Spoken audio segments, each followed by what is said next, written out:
कन्या राशि पौष मास। यही मास आपणक पई प्रगतिर मास हेबो। मनरु चिंता कमिबो किंतु काम रे दायित्व बढ़िबो। धैर्यर सहित परिस्थिति को मुकाबिला करिवे।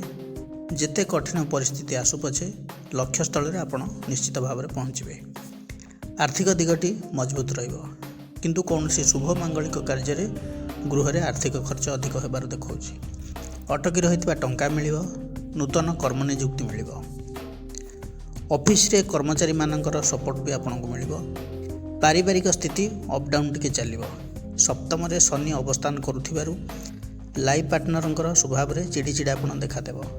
आपणक मध्य से स्वभाव रहिबो। विद्यार्थी माने शिक्षा रे शुभफल पाइबे। भ्रमण योग रहिछि।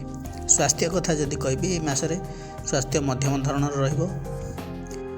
गैस, मुंडबिंधा, निद्राहीनता आदि समस्या मझिरे मझिरे देखा दे पारे। जो मैंने लव रिलेशन अच्छी से मध्य छोट मोट कथा को नहीं मिसअंडरस्टैंडिंग आर्गुमेंट रहिबो किंतु केई काहाकू छाड़िकी रही पारिबे नहीं। विवाहर जोग रही विलंब हेले बह हो।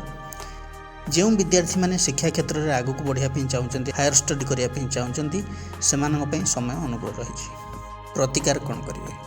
बुद्धंकर बीज मंत्र जप करंतु। मंत्रटी है ओं ब्रांग ब्रिंग ब्रंश बुद्धाय नमः। दैनिक 108 थर जप करंतु। विष्णु सहस्र नाम पाठ करंतु। बुधवार दिन भगवान गणेशंकर उपासना करंतु।